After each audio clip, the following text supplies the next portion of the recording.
সবাইকে প্রণাম, নমস্কার। সাপ্তাহিক কথামৃত পাঠের আয়োজনে সবাইকে স্বাগত জানাচ্ছি। জগতে ঘটনা প্রবাহ অজস্র ঘটে যাচ্ছে। আমাদের কি করা উচিত? আমরা শুধু সাক্ষী হয়ে থাকতে পারি, শুধু দেখে যাব। এই সাক্ষিত্বই চাই। সুখ দুঃখ প্রাপ্তি অপ্রাপ্তির হিসেব মিলালে সাক্ষিত্ব ব্যাপারটা থাকে না, কারণ তখন ব্যক্তি নিজে ঢুকে যায় সেখানটা। মানে থাকে না, এই কথাটাও বলা ভুল। কেউ কেবল সাক্ষী নয়, যে সাক্ষী সেও সেই ঘটনারই অংশ। একটা অ্যাক্সিডেন্ট হলো, সেও পাশ দিয়ে যাচ্ছিল, দেখলো, কিন্তু সেও ঘটনারই অংশ। অ্যাক্সিডেন্টটা তারও হতে পারতো, কিংবা তার কাছের লোকের কেউ কারো হয়তো হয়েছে, সেও সেই দৃশ্যপটের বাইরের কেউ নয়। কিন্তু যদি নিজের বাড়ির লোক হয়, তখন দুঃখ, রাগ, ক্ষোভে ফেটে পড়া, তাড়াহুড়ো, তাকে নিয়ে হসপিটালে যাও, হাহুতাশ করো, নানান বিষয়। আর যদি অপরিচিত হয়, তো খানিকক্ষণ দেখে আস্তে আস্তে হেঁটে হেঁটে বাড়ি চলে গেল।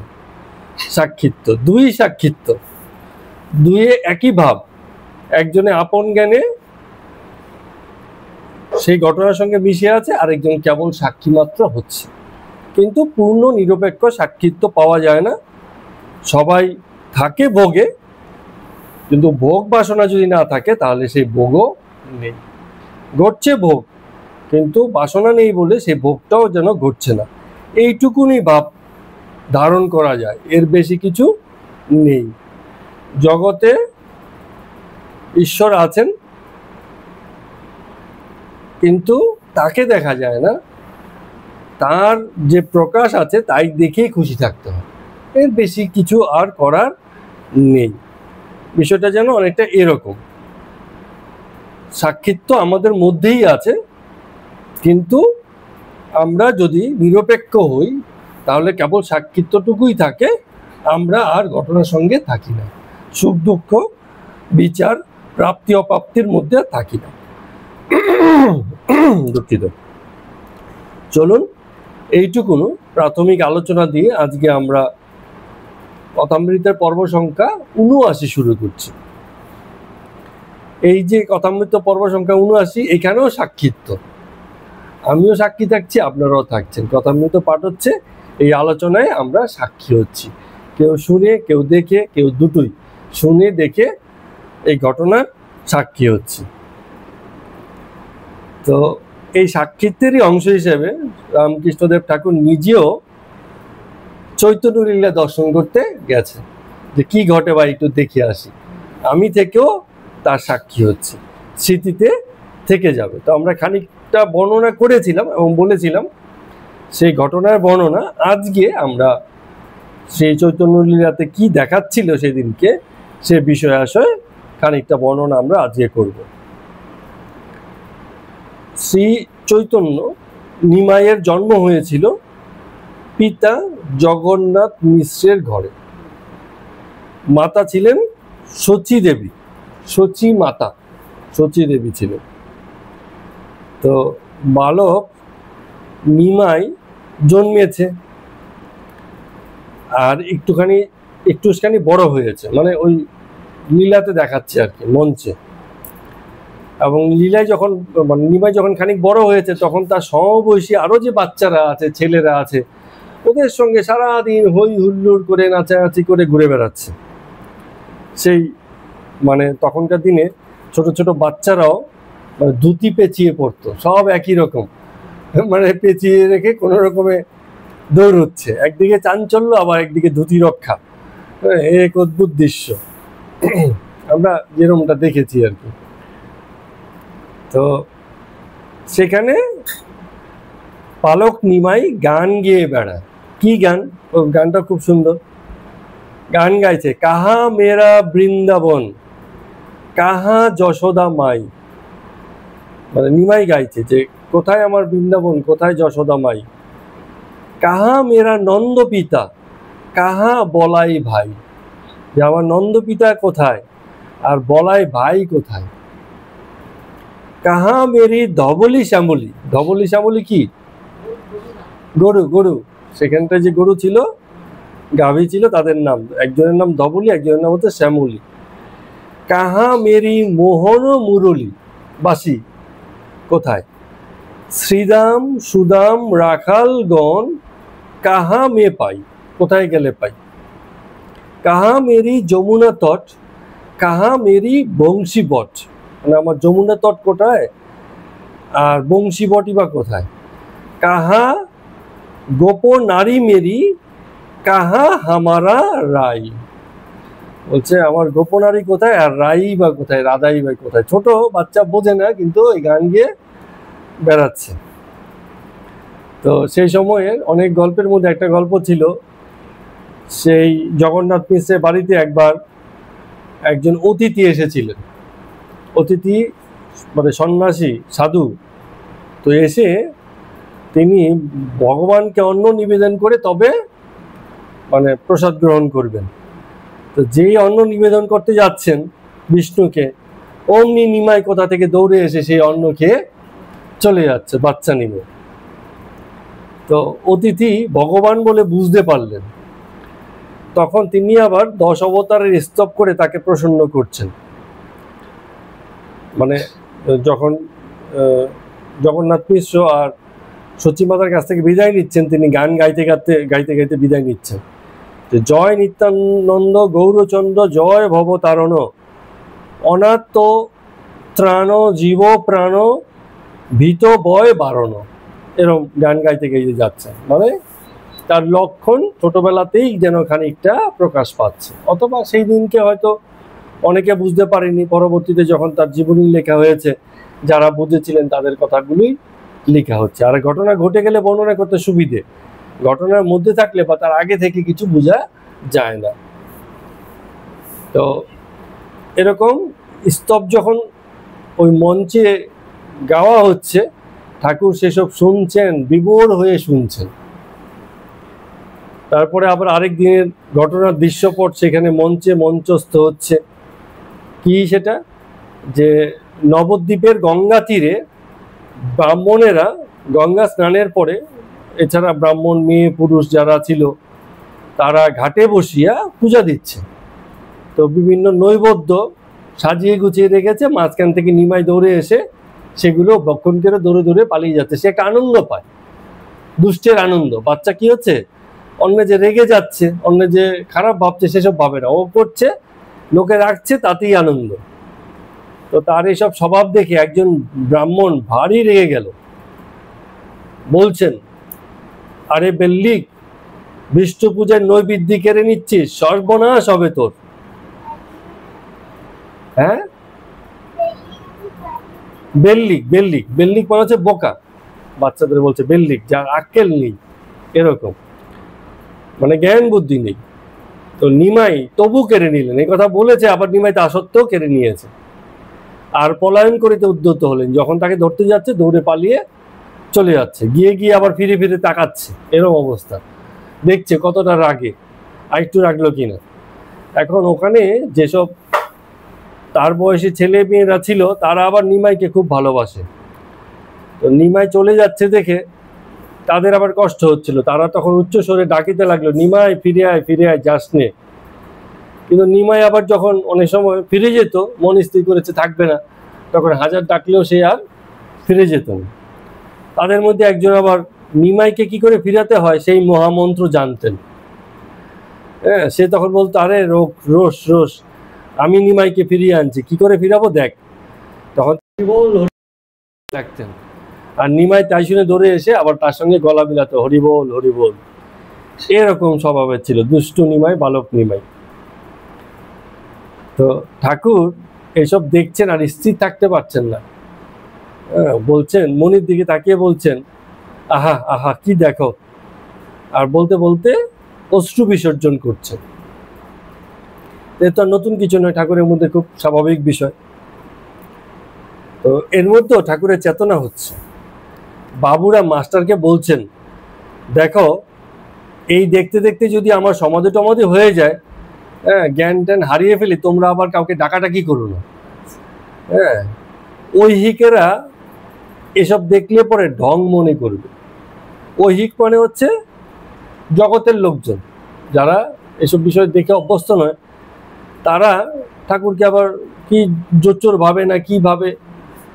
তো এই জন্য যখন সজাগ ছিলেন তাকে বলে যাচ্ছেন যে আমি যদি, তোমরা তো জানো আমি এরকম হয়ে যাই, আর হয়ে গেলে বেশি চিন্তিত হয়ে না, স্বাভাবিকভাবে আমি ফিরে আসব।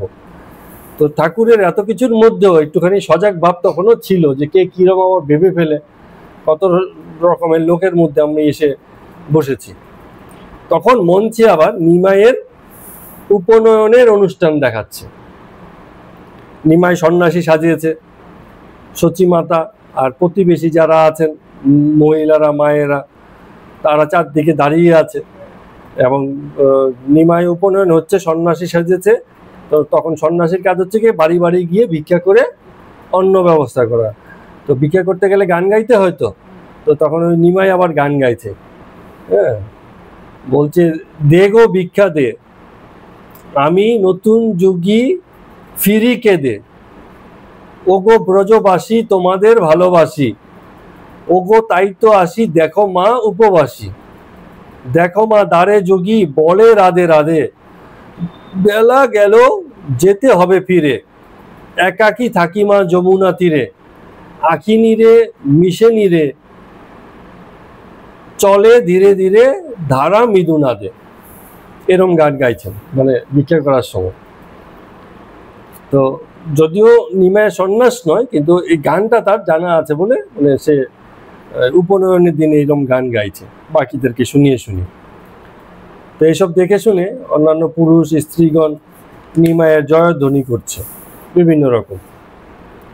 তো শ্রীরামকৃষ্ণ যখন এই গান শুনছেন, শুনতে শুনতে আবার চট করে সমাধিস্থ হয়ে গেলেন। আর তখন কিছুক্ষণের জন্য মানে জবনিকা পতন হলো, ওই পর্দা আবার পড়ে গেল। খানিকক্ষণ পর পর কি হয়, কেন পর্দা পড়ে যায়, ভিতরের সাজসজ্জাগুলো পরিবর্তন হয়। কুশীলভরা যারা মঞ্চস্থ করছে, অভিনয় করছে, তারা নতুন লোক আসে, পুরনো লোক চলে যায়, কেউ কেউ রয়ে যায়, একটা কিছু পরিবর্তন হয়, কিছুক্ষণের জন্য পর্দা ফেলা থাকে। ঠিক আছে, তো এরকম চলছে। তো পরে আবার পর্দা উঠে গেল। মুকুন্দ বলে একজন সেখানে অভিনয় করছিল, খুব গায়ক।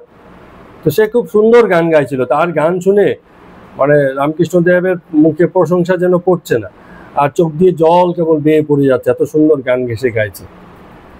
তো নিমাইয়ের বাড়িতে শ্রীবাস এসছেন নিমাইয়ের সঙ্গে দেখা করার জন্য। শ্রীবাসকে নিমাইয়ের অন্যতম পার্ষদ, হরিনাম প্রচারের ক্ষেত্রে তারা যে দল গড়েছিলেন তার অন্যতম পার্ষদ ছিলেন শ্রীবাস। তো প্রথমে আগে ওই নিমাইয়ের সঙ্গে দেখা হলো। শ্রীবাস যখন এসছেন সচিমাতার সঙ্গে দেখা হলো। সচিমাতা তাকে দেখে কাঁদতে লাগলেন, বলছেন যে পুত্র আমার গৃহধর্মে মন দেয় না, যে অবধি গেছে বিশ্বরূপ প্রাণ মম কাপে নিরন্তর, পাছে হয় নিমাই সন্ন্যাসী। মায়ের শঙ্কা, ভয়, নিমাই যদি সন্ন্যাসী হয়ে যায়। ঠিক আছে, এমন সময় নিমাই আবার আসছে। তখন সচি শ্রীনিবাসকে বলছে, আহা দেখো দেখো পাগলের প্রায়, আখি নীরে বুক ভেসে যায়, বলো বলো এ ভাব কেমনে যাবে। মানে শ্রীবাসকেই বলছে এই যে ছেলের এরকম ভাব কি করে যাবে, ছেলের তো সন্ন্যাসী ভাব। তো নিমাই শ্রীবাসকে দেখিয়া তাহার পায়ে জড়াইয়া কাঁদিতেছেন আর বলিতেছেন, মানে কে কাঁদছে, শ্রীবাসকে দেখে নিমাই কাঁদছে, তাকে পায়ে জড়িয়ে ধরে বলে কাঁদছে কি আক্ষেপ করে। কেন আক্ষেপ করছে, এই কথাগুলো খুব সুন্দর। বলছে কই প্রভু কই মম কৃষ্ণ ভক্তি হলো। বলছে প্রভু আমার কৃষ্ণ ভক্তি কোথায় হলো, অধম জনম বৃথা কেটে গেল। এই যে জনম জীবন আছে এ তো বৃথা কেটে গেল। তার তো কোনো অত বয়স নয়, কিন্তু সে গানের সুরে সুরে সেই কথাগুলো বলছে। বলো প্রভু কৃষ্ণ কই, কৃষ্ণ কোথায় পাবো, দেহ পদধূলি বনমালী যেন পাই। মানে আমাকে পদধূলি দাও যেন বনমালীকে আমি পাই। শ্রীবাসকে দেখে তার পায়ে জড়িয়ে ধরে মানে এই নিমাই এইসব গান গাইছেন। তো শ্রীরামকৃষ্ণ নিজে তো এইসব দৃশ্যগুলো দেখে নিজের মধ্যে উদ্দীপনা জাগে এবং বাকিরা কে কেমন দেখছে বা কে কেমন বুঝছে এটা আবার দেখতে চান। যেমন অনেক সময় আমরা হয় না, মুভি দেখতে বসেছি, আমাদের ঘরে হয়, যখন খুব প্যাথেটিক দৃশ্য হয় তো নিজেরা তো চোখের জল ফেলি, পাশাপাশি আবার দেখতেও থাকি আর কার কার চোখের জল পড়ছে, এক একজনের দিকে তাকিয়ে তো থাকে, এই আর দিকে তাকায় এর দিকে তাকায়, হ্যাঁ, এরকম অবস্থা, যা আর কার চোখ দিয়ে জল পড়ছে, এরকম অবস্থা। তো এখানেও ঠিক শ্রীকৃষ্ণ রামকৃষ্ণদেব ঠাকুরেরও তাই অবস্থা, নিজে তো মানে ভাবের ঘোরে ভীষণ রকম ভেসে যাচ্ছেন, তো বাকিদের কি অবস্থা দেখার জন্য আবার অন্য দিকে তাকাচ্ছেন, পাশে মাস্টার বসেছিল মাস্টার দিকে তাকাচ্ছেন। এখন কিন্তু মাস্টারকে যে কিছু বলবেন গলা দিয়ে স্বর বেরোচ্ছে না, আবেগে কান্না করতে করতে ভাবে মোহগ্রস্ত হতে হতে মানে কিছু কথা আর বলতে পারছেন না, গড় গড় শব্দ হচ্ছে মাত্র। আর কেন? কারণ ওই যে মঞ্চের মধ্যে শ্রীনিবাসের পা জড়িয়ে ধরে নিমের যে কাতর প্রার্থনা, এমন কান্না যে যারা দর্শকের মধ্যে বসেছিল তাদেরও যেন চোখে জল এসে যাচ্ছে, যে কোথায় গেলে পাবো কৃষ্ণকে, জীবন তো কেটে গেল কৃষ্ণ ভক্তি তো হচ্ছে না। এই কারণে তখন প্রভাসও বলছেন, শ্রীবাসও বলছেন, কই প্রভু কৃষ্ণ ভক্তি তো হলো না, মানে সেও একই সঙ্গে কাঁদছে আর বলছে যে ঠিকই বলছেন প্রভু, কৃষ্ণ ভক্তি তো হলো না, জনম তো কেটে গেল বা জনম তো কেটে যাচ্ছে। এইদিকে আবার নিমায়ের এসব মানে সৃষ্টি ছাড়া আচার আচরণ লক্ষ্য করে নিমাইকে যে পড়াতেন গঙ্গা দাস যে ছিলেন, মানে গুরু, কি বলে টোল গুরু, যার কাছে নিমাই বালক অবস্থায় পড়তে যেতেন, তাকে ওই যে সচিমাতা মানে খবর দিয়ে এনেছে। ওই এরকম তো রাম যখন বনে যাবে বা সন্ন্যাসে যাবে বলছে, তখন তো তার এরকম গুরুকে ডেকে এনেছিল, তো এরকম কাউকে নিয়ে আসে যাতে সে একটু বুঝিয়ে বলতে পারে আর কি। হ্যাঁ, বাড়ির লোকের কথা শুনছে না, ঘরের লোকের কথা শুনছে না, বাইরের কোনো গুরু স্থানে কাউকে নিয়ে এসছে। তো তিনি নিমাইকে বুঝাইতে এসেছেন। শ্রীনিবাসকে বললেন, মানে শ্রীনিবাসও সেখানে ছিল, তাকে দেখে বলছেন, আচ্ছা শ্রীবাস ঠাকুর, আমরাও ব্রাহ্মণ, বিষ্ণু পুজো করে থাকি, কিন্তু আপনারা সবাই মিলে যা করছেন সংসার বলে তো কিছু থাকবে না, সব তো ছাড়খাড় করে দিচ্ছেন। এটা কিসেকে বলছেন? শ্রীবাসকে বলছেন, কারণ শ্রীবাসও তো সেই সন্ন্যাসী, তো তাকে আবার বলছেন তাকে দেখে। তো রামকৃষ্ণদেব ঠাকুর আবার এইখানে এসে মাস্টারকে বলছেন, দেখো এখানেও সংসারের শিক্ষা। সংসারের শিক্ষা কি? এও করো ও করো। সংসারী যখন শিক্ষা দেয় তখন দোদিক রাখতে বলে। তাহলে ওই যে গঙ্গা দাস যে টোল পণ্ডিত, তিনি তো সংসার ছাড়তে পারেন নাই, এখন তিনি এসে শিক্ষা দিচ্ছেন যে তুমি এটাও করো ওটাও করো। আমিও তো বিষ্ণু পূজা করি, তাহলে তোমরা এগুলো কি করছো? বিষয়টা হচ্ছে এরকম, আমিও কি বিষ্ণু পূজা কম করছি, তাহলে তোমাদের মধ্যে আবার কি ব্যাপার? হ্যাঁ, ঘর বাড়ি ছেড়ে যাওয়ার চিন্তা ভাবনা আসে, এভাবে বলছেন। তো গঙ্গা দাস নিমাইকে আবার বুঝাইতেছেন, ওহে নিমাই, তোমার তো শাস্ত্রজ্ঞান হয়েছে, তুমি আমার সঙ্গে তর্কও করো, তো সংসার ধর্ম অপেক্ষা কোন ধর্ম প্রধান আমায় তুমি বোঝাও। তুমি গৃহীর মতো আচরণ না করে কেন অন্য রকম আচার করো? এই কথা ওই গঙ্গা দাস বলছেন। এখন সবার জন্য সবকিছু নয়, নিমাইকে গৃহ ছাড়তেই হতো, ঠিক আছে, না হলে আর নিমাই হয়ে উঠতো না, হয়ে ওঠা সম্ভব ছিল না। তো আচ্ছা, ও আচ্ছা, তাহলে বড় দাদা চলে গেছিল, হ্যাঁ বিশ্বরূপ, ঠিক বলেছেন। তো এবার রামকৃষ্ণদেব ঠাকুর মাস্টারকে বলছেন, দেখছো হ্যাঁ কেমন শেয়ানা লোক, দুই দিক ঠিক রাখতে বলছে, মানে ওই যে ইয়ের কথা বলছে, গঙ্গা দাসের কথা বলছে, ঠিক আছে। এখন নিমাই বললেন যে আমি, ও আচ্ছা, ওই যে তখন মঞ্চে নিমাই কি বলছেন দেখুন, যখন ওই যে গঙ্গা দাস মানে তাকে বুঝাচ্ছেন, তখন নিমাই বলছেন যে আমি তো ইচ্ছা করে সংসার ধর্ম উপেক্ষা করতে চাই না, আমার বরং ইচ্ছা যাতে সব কিছু বজায় থাকে, কিন্তু প্রভু কোন হেতু কিছু নাহি জানি, প্রাণ টানে কি করি ভাবি কুলে রই, কুলে আর রহিতে না পারি। মানে নিজের কাতর অবস্থা নিমাই বলছেন যে আমি তো ভাবি যে আমি কুলেই যেন থাকি, কিন্তু আমার এমন অবস্থা কুলে আর আমি থাকতে পারি না। ঠিক আছে, প্রাণ ধায় বুঝালে না ফেরে, মানে মনটা কোথায় যেন ছুটে চলে যায়, যতই বুঝায় মন কিন্তু আর আমার সঙ্গে থাকে না। সদা চায় জাপ দিতে আকুল অকুল পাথারে, মানে যেখানে কুল নাই, এমন নদী সাগর যেখানে কিছুই জানা নাই, সেসব জায়গায় ঝাঁপ দিতে মনে চায়। এই কথাটা নিমাই বলছেন যে আপনারা যে কথা বলছেন অন্যায় বলছেন নাকি, আমিও তো ওরকম চাই, কিন্তু আমার তো হচ্ছে না, আমাকে দিয়ে হবে না, আমি পারছি না। ঠিক আছে, কারণ যার ডাক এসে যায় সে আর তখন থাকতে পারে না, বিষয়টা হচ্ছে এরকম। তো রামকৃষ্ণদেব ঠাকুর বলছেন আহা আহা, ওনার তো বলবেনই, ওনার সাথে তো মিলেই যাচ্ছে, ওনার জীবনের সাথে তো ভরপুর মিল, ত্যাগীদের মিলে যায়। তো এবারে নবদ্বীপে নিত্যানন্দ আসিয়াছেন, মানে আরেকটা দৃশ্যায়ন হচ্ছে, তিনি নিমাইকে খুঁজিতেছেন। নিত্যানন্দ, হ্যাঁ, প্রভু নিত্যানন্দ এসছেন, নিমাইকে খুঁজে বেড়াচ্ছেন। তো অনেক খুঁজতে খুঁজতে নিমাইয়ের সঙ্গে দেখা হলো। আবার নিমাইও তাকে খুঁজিতেছিল, নিত্যানন্দ এসেছেন, উনিও খুঁজছেন। তো মিলনের পর নিমাই বলিতেছে সার্থক জীবন সত্য মম ফুলেছে স্বপন, মানে আপনাকে যে আমি পেয়েছি এতে আমার জীবন সার্থক হয়ে গেছে। ওখানে দেখাচ্ছে আর কি মঞ্চের মধ্যে। তো এবার শ্রীবাস সরভুজ দর্শন করছেন আর স্তব করছেন। শ্রীবাসও সেই সময় ছিলেন। তো গৌরাঙ্গের তখন ঈশ্বর আবেশ হয়েছে, মানে একটা ভাবের উদয় হয়েছে। গৌরাঙ্গের ভাব বুঝিতে পারি আর নিতাই তখন গান গাইছেন যে কই কৃষ্ণ এলো কুঞ্জে প্রাণ সই, দে রে কৃষ্ণ দে, কৃষ্ণ এনে দে, রাধা জানে গো কৃষ্ণ বই, রাধা জানে কি গো কৃষ্ণ বই, অর্থাৎ কৃষ্ণ ছাড়া রাধা আর কিছু জানে না। ঠিক আছে, এরকম প্রার্থনা সকলের মধ্যে। রাধার যেমন আকুলতা, রাধার মধ্যে কৃষ্ণের প্রতি যেমন আকুলতা, তাদের মধ্যে সেই রকম আকুলতা দেখাচ্ছে মঞ্চে। তো শ্রী রামকৃষ্ণদেব ঠাকুর এসব গান শুনতে শুনতে আবার সমাধিস্থ হয়ে গেলেন। ঠিক আছে, ওইভাবেই চললেন।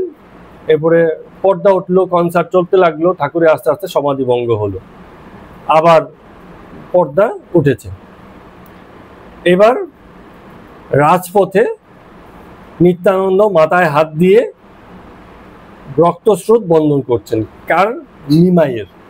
বুঝে কে এসেছিল? জগৎ মাদাই এসে নিমাইয়ের মাথায় মেরেছে কলসির কানা।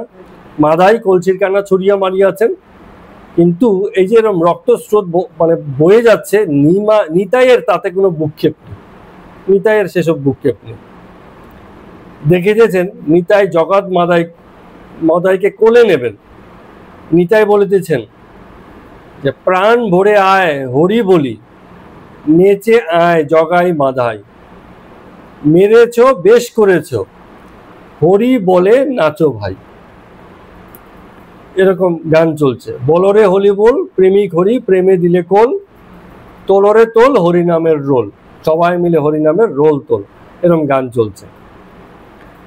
তো এইবার নিমাই সচিমাতাকে সন্ন্যাসের কথা বলছেন। এসব শুনে সচিমাতা মূর্ছিতা হইলেন, মানে জ্ঞান হারিয়ে ফেললেন। মূর্ছা দেখিয়া দর্শকবৃন্দ অনেকে হাহাকার করিতেছেন।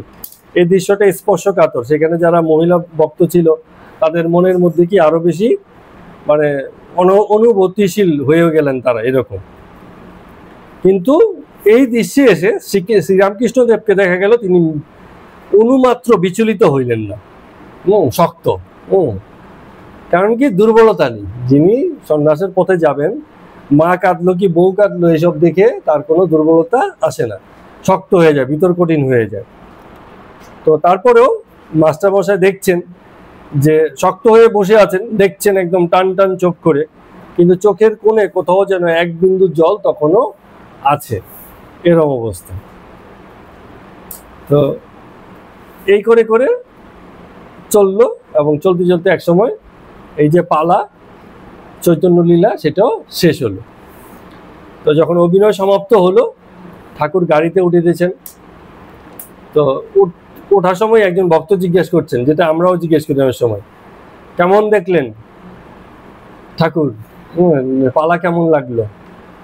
তো ঠাকুর হাসতে হাসতে বলছেন যে আসল নকল সব এক হয়ে গেছে দেখলাম, মানে কে যে অভিনয় করছে আর কে যে আসল আমি আর তখন বুঝতে পারিনি, আমার কাছে সব একই মনে হয়েছে। তোমরা বলছো পালা অভিনয়, আমার কাছে তখন মনে হচ্ছে চোখের সামনেই এই ঘটনা ঘটছে। তো ঠাকুর এবং যে গাড়িতে যাচ্ছিলেন সেই গাড়ি ওই যে মহেন্দ্র মুখুজ্জের গাড়ি, সে তখন আবার সেই ওই যে যাওয়ার পথে পড়েছিল না ময়দার কল, সে ময়দার কলে আবার নিয়ে যাচ্ছে। তো ঠাকুর হঠাৎ ভাবাবিষ্ট হলেন, কিছুক্ষণ পরে প্রেম ভরে আপনি আপনি বলছেন, হা কৃষ্ণ, হে কৃষ্ণ, জ্ঞান কৃষ্ণ, প্রাণ কৃষ্ণ, মন কৃষ্ণ, আত্মা কৃষ্ণ, দেহ কৃষ্ণ, মানে সবেতেই কৃষ্ণ। আবার বলিতেছেন, প্রাণ হে গোবিন্দ মম জীবন। তো এইসব ওনার কথাবার্তা চলছে, এই করতে করতে গাড়ি মুখুজ্জেদের কলে বা ওই যে মিল ছিল সেখানটায় পৌঁছিল। অনেক যত্ন করিয়া মহেন্দ্র ঠাকুরকে ভেতরে বসাইলেন, ঠাকুরের জন্য খাবার আনা হয়েছে, তাকে খুব যত্ন করে খুব দরদ দিয়ে খাওয়াইলেন। ঠাকুর সস্নেহে তাকে বলিতেছেন, তুমিও কিছু খাও। হাতে করিয়া মেঠাই প্রসাদ দিলেন, মণিকেও দিলেন, মানে ওখানে মণি বসেছিল, যারা যারা ছিল সবাইকেই দিলেন।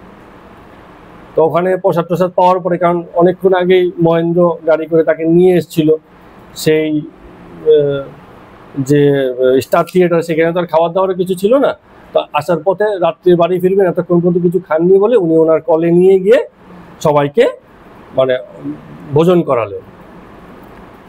তো এবার রাত্র অনেক হয়ে গেছে, ঠাকুর রামকৃষ্ণদেব ঠাকুর দক্ষিণেশ্বরের কালীবাড়ির দিকে গাড়ি ছুটিয়ে দিলেন। গাড়িতে মহেন্দ্র মুখুজ্জ আছে আর অনেকে আছে। মহেন্দ্র এর আগেও একবার উল্লেখ করেছিল যে ঠাকুর আমার তো তীর্থে যাওয়ার প্রিপারেশন হচ্ছে, প্রস্তুতি হচ্ছে, আমি তো যাব। রামকৃষ্ণদেব ঠিক আগের মতোই হাসতে হাসতে ইয়ার্কি করছেন, বলে প্রেমের অঙ্কুর হতে না হতে সব শুকিয়ে যাবে দেখছি।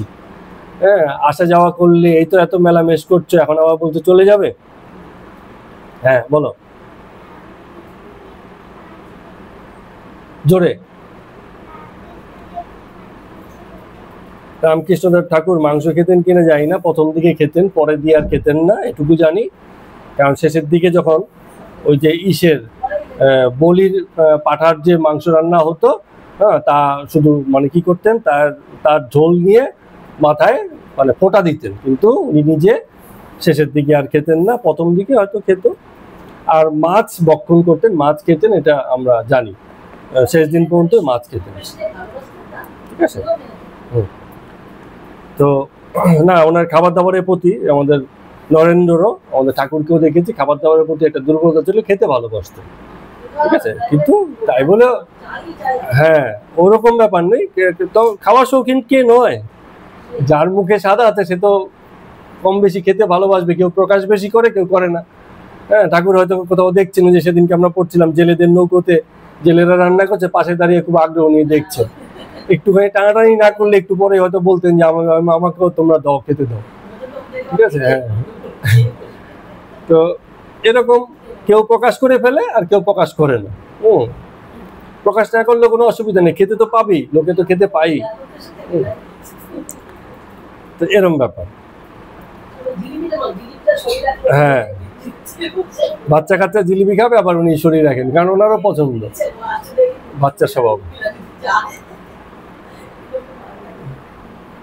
তো মহেন্দ্রকে বলছেন যে শীঘ্র তাহলে এসে যেও। আহা, কতদিন তোমাদের বাড়িতে যাব মনে করেছিলাম, এবার আর হলো না তাহলে। হ্যাঁ, তো মহেন্দ্র বলছে আপনার সঙ্গে দেখা হওয়ার পরে আমার জীবন সার্থক হলো। রামকৃষ্ণ বলছেন যে তুমি খুব উদার সরল না হলে ভগবানকে পাওয়া যায় না, কপটতা থেকে দূরে থাকো। তো মহেন্দ্র তো শ্যামবাজারের কাছে, ওই যে বাগবাজারে ওনাদের বাড়ি ছিল, তো গাড়ি যখন ঘুরছে শ্যামবাজার থেকে, মহেন্দ্র সেখানটাই নেমে গেলেন। শ্যামবাজার বাগবাজার কাছাকাছি, আমরা ওই রাস্তায় যাতায়াত করি। ওই একটুখানি বাটা সিগন্যাল থেকে একটা গলি আছে, ওই বাগবাজার থেকে ওখানে চাটা খাই, গেলে পরে মানে শ্যামবাজার থেকে বাগবাজারে একটা কানেক্টিং রাস্তা আছে, 2-3টেই আছে। ওখানে একটা আপনার পশু পাখির হাটও হয়, ওখানে দেখেছিলেন কিনা সেই জায়গাটায়। হ্যাঁ হ্যাঁ, ওই মানে শৌখিন আর কি, শৌখিন যেগুলো সেসব জায়গাতে ভোরবেলাতে হয়। তো ওনারা ওখান থেকে হেঁটে চলে যাবেন, তাই গাড়ি যখন ঘুরছে শ্যামবাজারে মহেন্দ্রবাবু নেমে গেলেন, তার গাড়ি চলে যাবে, ওনাদেরকে দিয়ে পরে চলে আসবে, উনি আর সঙ্গে গেলেন না। তো এইভাবে সেই রাত্রিরে মানে চৈতন্য লীলা দর্শন ঠাকুরের দেখা হলো। এরপরে সপ্তমী পুজোর দিন 26শে সেপ্টেম্বর 1884 খ্রিস্টাব্দের কথা। ঠাকুর অনেকগুলো কাজ নিয়ে বেরিয়েছেন সেদিনকে, মানে একদিনে বেরিয়েছেন অনেকগুলো কাজ। কি করবেন? প্রথমে হচ্ছে ঠাকুর অধরের বাড়িতে, যেহেতু সপ্তমী পূজার দেবী দর্শনে যাবেন, প্রতিমা দর্শনে যাবেন, হ্যাঁ দুর্গাপূজার সপ্তমীতে। তারপরে আনন্দময়ীর আনন্দ উৎসবেও যোগদান করবেন। আরেকটা ইচ্ছে আছে যে শ্রীযুক্ত শিবনাথকে দর্শন করবেন, সেই ব্রাহ্ম সমাজেরই একজন বা এনাদের সাথে জলচল আছে এমন কেউ। তো বেলা আন্দাজ 2টা নাগাদ মানে ঠাকুর আসবেন এই খবরটা পেয়েছিলেন আমাদের শ্রীম মাস্টার মশাই। তো তিনি ওই ব্রাহ্ম সমাজের ফুটপাতের উপরে মানে 1টা থেকে এসে দাঁড়িয়ে পড়ছেন, ঠাকুর আসবেন 2টা নাগাদ আসবেন এরকম চিন্তা করেছেন। তো উনি 1টা থেকেই আগে চলে গেছেন, হয় না, যারা রিসিভ করবে তারা তো আগে যাবে, তাই না? তো তিনি আগে গিয়ে সেখানে ওই যে ব্রাহ্ম সমাজের যে মন্দির, তার মন্দিরের বাইরে উনি ফুটপাতে পদাচরণা করছেন, হাঁটাহাঁটি করছেন, এদের সঙ্গে কথা বলছেন আর ঠাকুরের অপেক্ষা করছেন। এমন করতে করতে 1টা থেকে 2টো বাজলো, কিন্তু ঠাকুর আসলেন না। তো আর কি করবেন, শ্রীযুক্ত মহলানবিশের ডিসপেন্সারির ধাপে মাঝে মাঝে ওই হাঁটাচলা করতে করতে শ্রীম বসছেন, অপেক্ষা করছেন। কি করবেন, আমাদের মতো তার মোবাইল নেই সে সময়টা, ফোন করে কত দূর ঠাকুর, ঠিক আছে, এরকম উপায় নেই। ফলে যতক্ষণে আসেন ততক্ষণ ধৈর্য ধরে অপেক্ষা করতে হবে। তো উনি অপেক্ষা করে আছেন, ডিসপেন্সারির ধাপে মাঝে মাঝে বসে আছেন, আর রাস্তা দিয়ে বিভিন্ন ছেলে চোকরা আবাল বৃদ্ধ বনিতা লোকজন যাচ্ছে। কেন? কারণ হচ্ছে দুর্গাপূজা তো সপ্তমী, সবার মধ্যে একটা ব্যস্ত ভাব, ভালো পোশাক আশাক করে সবাই ঘোরাঘুরি করছে, এইসব বিষয়গুলো উনি দেখছেন। পুজো ভাবটা সেই সময়টা এসে গেছে, ব্যস্ততাও এসে গেছে। তো এই করতে করতে 3টা বাজলো, তখন ঠাকুরের গাড়ির দেখা মিলল, ঠাকুর এসে পৌঁছলেন। তো গাড়ি হইতে অবতরণ করিয়া ঠাকুর ওই ব্রাহ্ম সমাজের যে মন্দির আছে সে মন্দিরের দিকে তাকিয়ে ঠাকুর করজোড়ে প্রণাম করছেন। সঙ্গে হাজরা আছে, 2-1জন ভক্ত আছে আরো। তো ঠাকুর প্রথমে বললেন যে আমি আগেই শিবনাথের বাড়ি যাব। 3টে কাজ নিয়ে এসেছিলেন, তার মধ্যে শিবনাথের বাড়ি যাওয়া একটা কাজ। তো ঠাকুরের আগমন বার্তা শুনিয়া দেখিতে ব্রাহ্ম সমাজের মন্দির থেকে কয়েকজন ভক্ত বেরিয়ে আসলো। তো ঠাকুর এসছেন, তাহারা ঠাকুরকে সঙ্গ করিয়া ব্রাহ্ম পাড়ার মধ্য দিয়ে যখন শুনলেন শিবনাথের বাড়ি যাবেন, তারা পথ দেখে শিবনাথের বাড়ির কাছে নিয়ে গেল। তো বাড়িতে ঢুকে আরেক মানে বিপদ, হ্যাঁ, শিবনাথের বাড়ি যাবেন, শিবনাথ হয়তো জানতোই না বাড়িতে শিবনাথ নেই, ঠিক আছে। তখন আর কি করা যাবে, কিছুক্ষণ বসে থেকে বলছে না এই তো কতক্ষণ অপেক্ষা। তো অন্যান্য ব্রাহ্ম ভক্তরা বলছেন আপনি আমাদের সঙ্গে চলুন, শিব আপনি যে এসছেন, আমরা বাড়িতে এসছি, শিবনাথ যদি বাড়ি আসে সে খবর পাবে, সেই তখন আপনাকে খুঁজবে, আমাদের বসে থেকে লাভ নেই। ভালো বুদ্ধি দিয়েছে।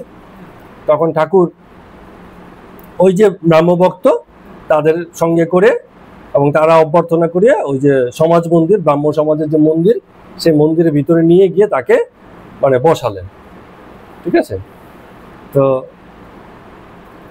সঙ্গে বিজয় ছিল, রামকৃষ্ণদেব, মানে সামনেই বিজয় ছিল। রামকৃষ্ণদেব বিজয়কে বলছেন, ব্রাহ্ম সমাজের বিজয় বলছেন, শুনলাম এখানে নাকি সাইনবোর্ড লাগিয়েছো তোমরা, অন্য মতের লোক নাকি এখানে আসবার জো নেই। নরেন্দ্র বলেছিল ওই ব্রাহ্ম সমাজে গিয়ে কাজ নেই, শিবনাথের বাড়িতে যেও, আমাকে এই বলে পাঠিয়েছে।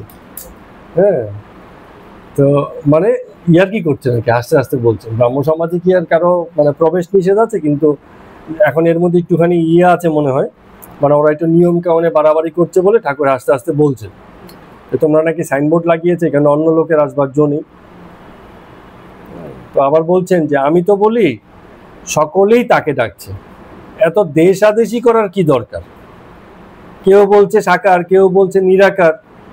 আমি বলি যার সাকারে বিশ্বাস সে সাকার চিন্তা করুক, যার নিরাকার বিশ্বাস সে নিরাকারই চিন্তা করুক।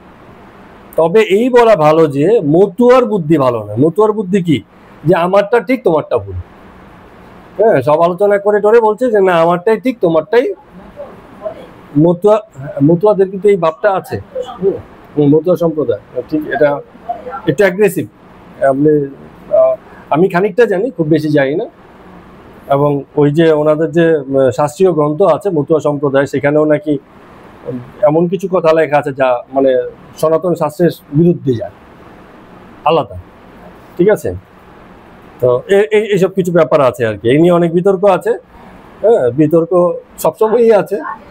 হ্যাঁ, আমি যে খুব সাধারণ একটু পাঠ করছি, আমার বিষয় নিয়েও বিতর্ক তৈরি হয়ে যায়। হ্যাঁ, বলে তুমি পাঠ ঠিক করছো না, এই করছো না, ওই করছো না। তো যে কিছু করে তার কিছু বিতর্ক হবেই হবে, কোনো সমস্যা কিছু নেই। তো সেদিনকে ওই যে বলছিলাম না, ইউটিউবে এক ভদ্রলোক লিখেছে, তো আমি তো খেয়াল করিনি, কি নাম বোঝা যায় না। তো সে একটা কিছু বলেছে, আমি তার রিপ্লাই দিয়েছি, নির্বিকারে রিপ্লাই দিয়েছিলাম, আপনাদের বলছিলাম না। তো পরে সে আবার রিপ্লাই দিয়েছে, বলছে দাদা আপনারা এই যে এত কিছু বলছেন ঠিকই, তো আবার সে প্রতিমা পূজা করেন।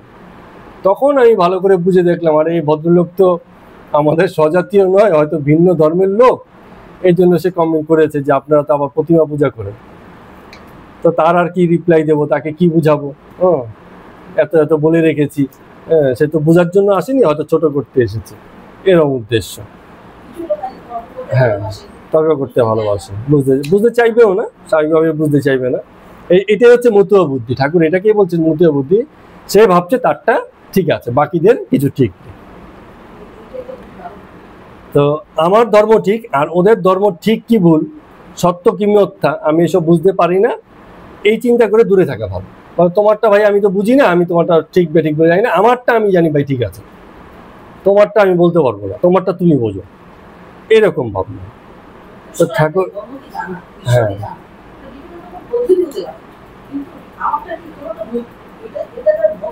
তো এই কথাটা, প্রথম কথা হচ্ছে যে বোঝেনি সেই বলবে, আবার যে বুঝেছে সেই বিষয়ে কোনো কথাই বলবে না।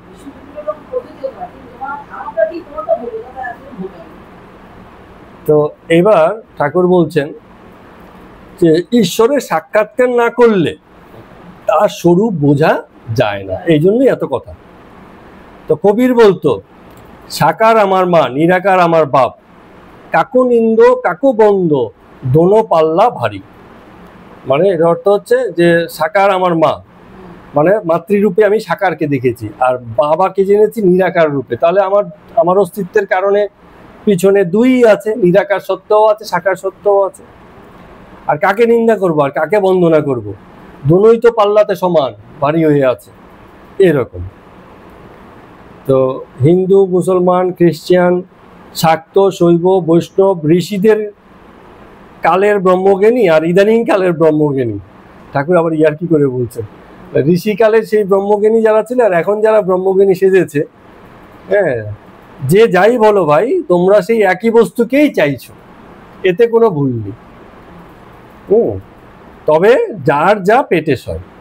ওই যে মা কি করতো, যেই সন্তান যেটা ভালোবাসে তাকে কি খেয়ে কোনটা খেয়ে সইতে পারবে সেই হিসাবে তাকে রান্না করে দিত। ঠিক আছে, আমাদের ঘরে এসব চলে। হ্যাঁ, প্রত্যেকের রুচি আলাদা আলাদা, এবং যিনি আছেন দায়িত্বে তিনি আবার ভাগ ভাগ করে দেন, এর এটা চলে না, এর এটা ঠিক আছে, এরকম করে চলছে। তো এই বিষয়টা এরকম যে যে যেভাবে বোঝে, তো পরমেশ্বরও কি হচ্ছে, যে যেরকম বুঝেছে সেই হিসাবে তাকে বুঝবার ব্যবস্থা করে দিচ্ছে। তো ঠাকুর কি বলছেন দেখুন, ঠাকুর খুব শেয়ানার মতো কথা বলছেন। শেয়ানা মানে হচ্ছে যা টনটনে জ্ঞান আছে, জ্ঞানটা আছে। তিনি বলছেন, আমার কি ভাব জানো, তোমাদের তো এত রকম ভাব, আমার কি ভাব জানো, আমি সব রকম মাছ খেতেই ভালোবাসি। ও মাছ হলেই হয়, তুমি এবার ভেজে দাও, হ্যাঁ, সেও ঠিক আছে, তারপরে হলুদ দিয়ে করে দাও, ঠিক আছে, মাছের টক করে দাও, তাও ঠিক আছে। বর্ণনা করছে ঠাকুর, মানে এগুলি সব কি অবস্থা। তারপর বাটি চচ্চড়ি করে দেবে, তাতেও ঠিক আছে, মুড়ি ঘন্ট করে দেবে, তাতেও ঠিক আছে, কালিয়া পোলাও করে দেবেন, তাতেও রাজি আছি। মানে সব রকমের, মানে মাছ হলেই আমি খুশি, এবার তুমি যেভাবেই করো, আমার অত বাজ বিচার নেই। তো দেশ কাল পাত্র ভেদে ঈশ্বর নানা ধর্ম তৈরি করেছে, জায়গা জায়গা হিসাবে এক একটা জায়গাতে এক এক রকম ভাবে এই জিনিস বিকশিত হয়েছে, প্রকাশিত হয়েছে। যার যার মতো করে সে ঈশ্বরের প্রতি আন্তরিক বা প্রার্থনার উপায় খুঁজেছে। তো জগন্নাথ দর্শন করতে কেউ বেরিয়েছে, ভুল করে সে দক্ষিণ দিকে না গিয়ে উত্তর দিকে চলে গেছে, তাতে অসুবিধা কি, যাক না উত্তর দিকে। ও অত উদ্দেশ্য জগন্নাথ দেবের মন্দিরে পৌঁছা। ও যখন দেখবে ভুল হচ্ছে, একে জিজ্ঞেস করবে, ওকে জিজ্ঞেস করবে, করতে করতে করতে করতে ঘুরতে ঘুরতে ঠিক আবার উত্তর দিক ঘুরে ঘুরে ঠিক দক্ষিণ দিকে এসে পৌঁছবে।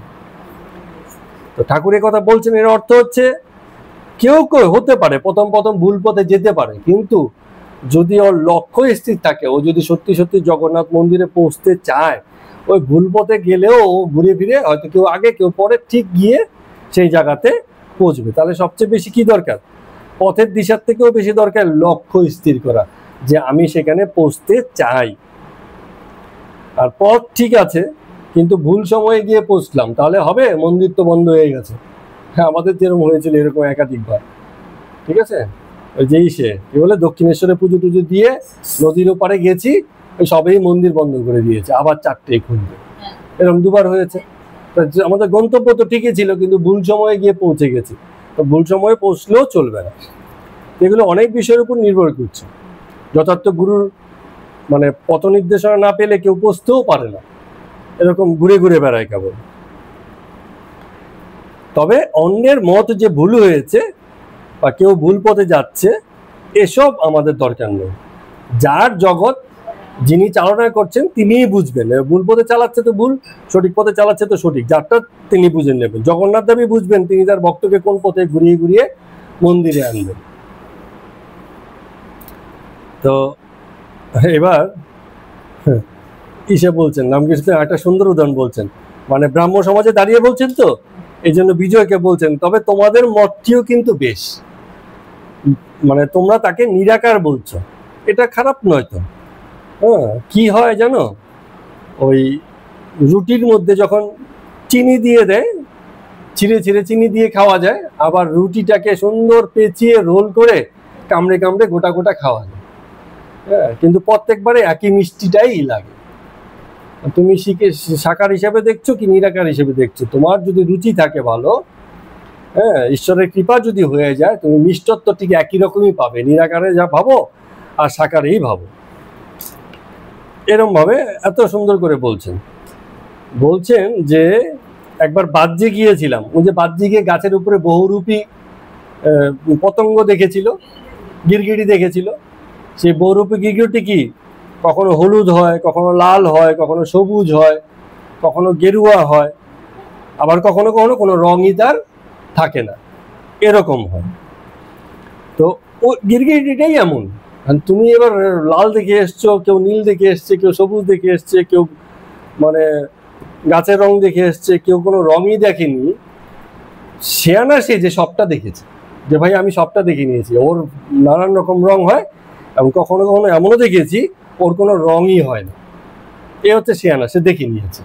আর যে শুধু একটা রং দেখেছে, সে আর বাকিদের খবর জানে না, সে শুধু ওটাকেই জানে, বলে গিরগিটি সবুজই হয়, আমি নিজের চোখে দেখেছি, সুতরাং আমার দেখা ভুল হতে পারে না।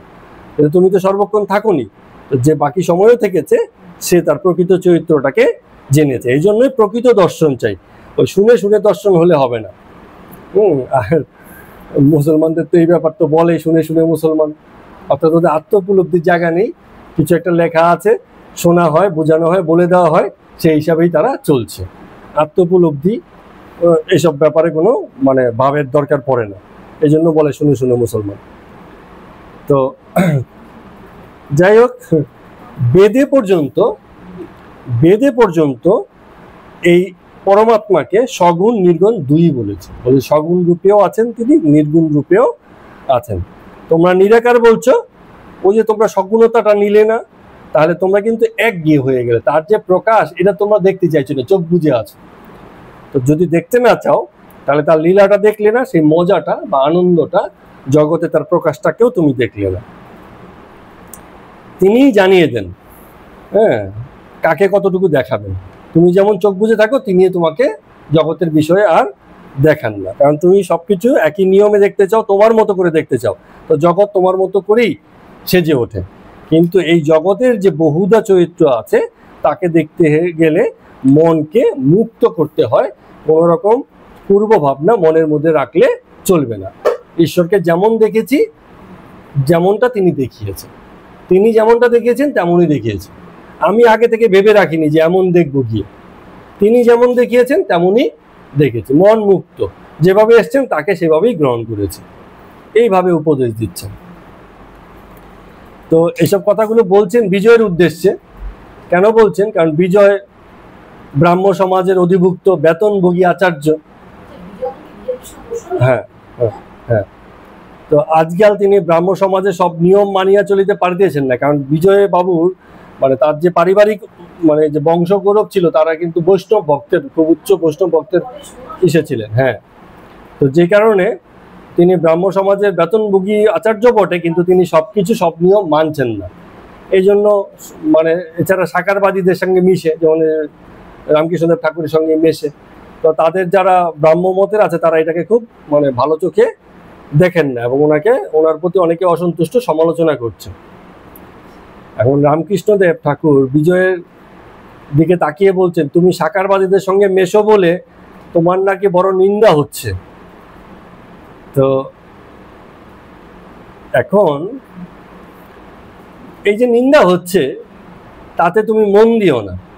কামার শালাতে কি হয় জানো, ওই যে লোহার উপর হাতুড়ির ঘা অনবরত পড়তে থাকে, কিন্তু কামারের মানে যারা ওখানে বসে দেখে স্ফুলিঙ্গ আসে, এটা আসে সেটা আসে, লোকে দূরে সরে যায়, ভয় পায়, গরম তেতে আছে। কিন্তু যিনি ওই কামার, সে কিন্তু ভয় পায় না। এরকম গরম তেতে থাকা লোহা হাতে পায়ে লাগলে পুরো একদম মানে যাচ্ছে তাই অবস্থা হবে, তাকে অবলীলায় পিটিয়ে পিটিয়ে পিটিয়ে, ওর কোনো হুঁশি নেই, ও নিয়ম মেপে কাজ করে যাচ্ছে। তো বলছেন যে তুমি যদি আন্তরিক হও তাহলে কে তোমাকে কি বলছে না বলছে এসব তুমি দেখো না, এবং যে কেউ যদি কিছু বলেও থাকে সেসবকে সহ্য করে যাও। দুষ্ট লোকের মধ্যে থেকে কি আর ঈশ্বর চিন্তা হয় না? দুষ্ট লোকের মধ্যে থেকেও ঈশ্বর চিন্তা হয়। আগের দিনে কি হতো, ঠাকুর বলছেন যে যারা ঈশ্বর চিন্তা করতো মুনি ঋষিরা, তারা থাকতেন কোথায়? বনে। তো বনের মধ্যে কি হতো, নানা বাঘ, ভাল্লুক, হিংস্র জন্তু, সাপ, কত রকমের উৎপাত, খাওয়া দাওয়ার কষ্ট, এত কিছুর মধ্যেও তারা বনে থাকতেন, এত অসুবিধার মধ্যেও তারা ঈশ্বর চিন্তা করতে পারতেন। সুতরাং বাধা এলে পরে আমাকে দিয়ে ঈশ্বর চিন্তা আর হবে না, বা আমাকে ডিস্টার্ব করছে, আমাকে দিয়ে সেই জিনিস হবে না, এরম ভাবনার কোনো কারণ নেই। এই অসুবিধাগুলিও ঈশ্বর চিন্তার পক্ষে সহায় হতে পারে, ঠাকুর বলছেন। তারপরে আবার বলছেন যে তারপরও কয়েকটা জিনিস থেকে সাবধান থাকবে। এক হচ্ছে বড় মানুষ, টাকাওয়ালা লোকজন, এদের থেকে দূরে থাকবে। কারণ কি, এদের মতো যদি তোমাকে চালাতে না পারে, একসময় তোমার ক্ষতি করতে পারে। যেহেতু টাকা আছে, বলছে কি আমার কথা শুনছে না, যাকে একটা প্যাঁচ লাগিয়ে দিই, কিছু একটা করে ফেলি, এমন একটা ক্ষতি করে দেবো যাতে ওর একটা ক্ষতি হয়ে যায়। তো এই জন্য তাদের থেকে দূরে থাকবে। তারপর কুকুর, ও মানে কুকুর খেপে গেলে অনেক সময় ভালো মন্দ আপন পর কেউ চিনে না, ঠিকই এসে কামড়ে দেবে, কুকুরের থেকে দূরে থাকবে। তারপরে ষাঁড়, হ্যাঁ, ষাঁড় থেকে দূরে থাকবে। গুতুতে এলে মানে ষাঁড়ের সঙ্গে লড়াই না করে তার থেকে দূরে থাকবে, এই কথা বলছে। তো এছাড়া মাতাল, মানে আবার বলছেন মাতাল, বলে মাতাল কেউ রাগাবে না। যে মাতাল, তুমি তাকে ধমকে দিলে তাকে সঠিক পথে নিয়ে আসবে, চিন্তা করেছো? মাতালকে পথ দেখাবে, সে তো পথ দেখবেই না, তোমার 14 পুরুষের হেনা তেনা তুলে গালাগাল দিয়ে মানে তোমার অবস্থা খারাপ করে দেবে, তোমারও সম্মান চলে যাবে। তার থেকে এই বলো যে মাতাল টাতাল বলো না, বলো যে খুড়ু তুমি কেমন আছো, এখানে বসো, তামাক খাবে, দাঁড়াও তোমার জন্য তামাকের ব্যবস্থা করছি, ওকে একটু খাতির করো, দেখবে ও একটু শান্ত থাকবে। হ্যাঁ, যে ওকে ক্যাপাবে ও কিন্তু আরো বেশি কেঁপে যাবে। মানে এইসব বুদ্ধিগুলো ঠাকুর দিচ্ছেন। বলছেন অসৎ লোক দেখলে আমি খুব সাবধান হয়ে যাই। হ্যাঁ, কেউ কেউ আসে, তখন যারা আসে আমি বলি ওহে হুকুটুকু আছে, তামাক টামাক খাবে, বলে ওদেরকে তামাক টামাক দিয়ে ইয়ে করে রাখি, যাতে বেশি গোল করতে না পারে। কেউ কেউ সাপের স্বভাব, এটা তো সাংঘাতিক। কিছু লোক আছে কোনোদিন জীবনে পাল্টায় না। হ্যাঁ, দুধ কলা দিয়ে পোষেন, এক সময় দেখবেন কি না স্বভাবে সাপের মতো, কিছুদিন দেখলেন খুব ভদ্র থাকলো, সুযোগ পেলো পট করে চুরি করে চলে গেল, বা কিছু একটা ক্ষতি করে দিল। অনেক রকমের মানে ব্যবস্থা আছে। যাকে এত বিশ্বাস করেছেন, এত করেছেন, একদিন না একদিন দেখবেন সে আপনার সঙ্গে উল্টোপাল্টা কিছু করে বসে আছে। তো বলছেন এই এত কিছুর মাঝেও একটা জিনিস সবসময় করবে, সেটা হচ্ছে সৎসঙ্গ। এইটা যেন মিস না হয়। হ্যাঁ, সৎসঙ্গ খুব দরকার। সৎসঙ্গ করলে পরে কি হয়, এই যে জগতের এইসব বিষয়গুলো, এগুলো তখন আর মনে থাকে না। হ্যাঁ, এই যে সেদিনকে একটা প্রশ্ন করলেন না, যে জগতের যারা মানে গোড়া ভক্ত তারা তো জগতের অনিষ্ট করছে, তো এটা তো আমরা দেখছি। কিন্তু জগতের যারা সাধু ভক্ত তারা তো জগতের অনেক উপকারও করছে, সেটা কেন দেখছি না? ভালোটা দেখি, মন্দটা তো আছে জগতে, শুরু মিলে থাকে, ওটা থাকুক, ঠিক আছে, আমরা ভালোটার দিকেই তাকাবো। হ্যাঁ, মন্দ দেখে লাভ নেই, ভালোটা দেখবো। তো সবসময় সৎ অসৎ বিচার করবে। তো বিজয় বলছেন যে অবসর নাই, এখানে কাজে খুব আবদ্ধ থাকি। রামকৃষ্ণ ঠাকুর বলছেন হ্যাঁ, এই কথাও ঠিক, নায়েবের কোনো ছুটি নেই। নায়েব হচ্ছে কি, যে জমিদারিতে হিসাব নিকাশ রাখে, মানে ওই জমিদারের যে আদেশ সেটা নায়েব বাস্তবায়ন করে। বলে সারাদিন নায়েব জমিদারির এক অঞ্চলে শাসন করে এলো, সন্ধ্যায় বাড়ি ফিরেছে, এরপরে জমিদার বলছে এই অংশ তো সামলে এসছো, এবার তুমি আরেক অংশে যাও। কারণ তার ছুটি নেই, সবার ছুটি হয়ে যায়, কিন্তু তার ছুটি নেই, তাকে সবসময় মানে আবার অন্য কাজে লাগিয়ে দেয়। তো যেহেতু তুমি আচার্য হয়েছ, ফলে তোমার ছুটি নেই, তুমি সবসময় ব্যস্ত থাকবে, এই নিয়ে তোমার কমপ্লেন চলে না, কারণ তুমি যখন আচার্য তোমার ব্যস্ততা তোমার থাকবেই। তো ঈশ্বর তোমায় আশীর্বাদ করবেন, তুমি তোমার পথে ঠিক এগোতে পারবে। এরকম ভাবে ব্রাহ্ম সমাজে দাঁড়িয়ে সেই সময়টাই দেখুন, ব্রাহ্ম সমাজে আচার্য বিজয়কে এত সব কথা ঠাকুর বলছে। তো আজকের মতো কথা অমৃত পাঠ আমরা এখানেই শেষ করছি। সবাইকে প্রণাম এবং নমস্কার।